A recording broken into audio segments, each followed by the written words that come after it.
झालीच पाहिजे. उपाध्यक्ष ग्रामपंचायतची कारवाई झालीच पाहिजे. ग्रामसेवकावर कारवाई झालीच पाहिजे. ग्रामपंचायतचं भ्रष्टाचार झालाच पाहिजे. दोषीवर कारवाई झालीच पाहिजे. उपाध्यक्ष ग्रामपंचायतची पूर्ण कारवाई झालीच पाहिजे. ग्रामसेवकावर कारवाई झालीच पाहिजे. शिपायावर कारवाई झालीच पाहिजे. दोषीवर कारवाई झालीच पाहिजे. उपाध्यक्ष ग्रामपंचायतची कारवाई झालीच पाहिजे. ग्रामसेवकावर कारवाई झालीच पाहिजे. शिपायावर कारवाई झालीच पाहिजे.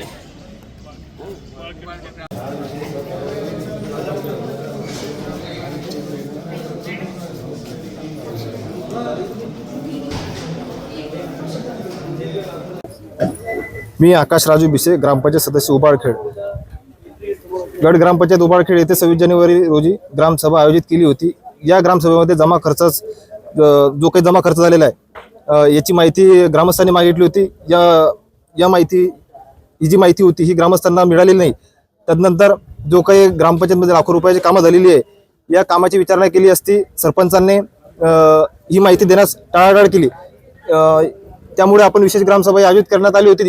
या विशेष ग्रामसभेमध्ये पण सरपंचांनी ही माहिती देण्यास टाळाटाळ केली. विशेष म्हणजे या भ्रष्टाचाराला जे काही सरपंच आपले उबाळखेड नगरीचे सरपंच आहेत यांनी आम्ही त्यांना सांगितलं की जसं उपस्थित तुम्ही ग्रामसभा आपण नव्याने घेऊ, त्यामध्ये ते आले नाही. ते भ्रष्टाचार केल्यामुळे ते इथं उबाळखेड ग्रामपंचायतला येऊ शकले नाही. त्यामुळे आमची हीच मागणी आहे की येत्या 12 तारखेपर्यंत त्यांनी जे काही सरपंचांनी भ्रष्टाचार केलेला आहे याची माहिती ग्रामस्थांना देण्यात यावी. अन्यथा आम्ही लोकशाही मार्गाने 12 तारखेनंतर सीओ साहेबांच्या दालनासमोर इथं उपोषणास बसू. मी उबाळखेड येथील शाळा व्यवस्थापन समितीचा अध्यक्ष आहे. यांनी फक्त मी वारंवार त्यांना ग्रामपंचायतीला बिल भरण्यासाठी वगैरे इत्यादी कामांसाठी मी त्यांना अर्ज वगैरे दिलेले आहेत.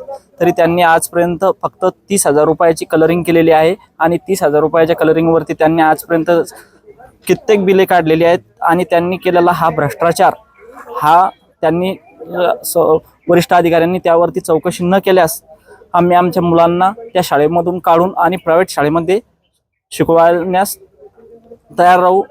यामुळे संबंधित जिल्हा परिषद शाळेचं नाव खराब होऊ नये यासाठी संबंधितावर योग्य ती कारवाई करण्यात यावी एवढीच माझे हात जोडून प्रशासनाचं काम केलं. किती रुपयाचं भ्रष्टाचार केल्याचा त्यांनी मी माझ्या मताने कलरिंग हा 30,000 रुपयाला दिलेला होता आणि त्यांनी त्या कलरिंगचं 60,000 रुपये बिल काढलं.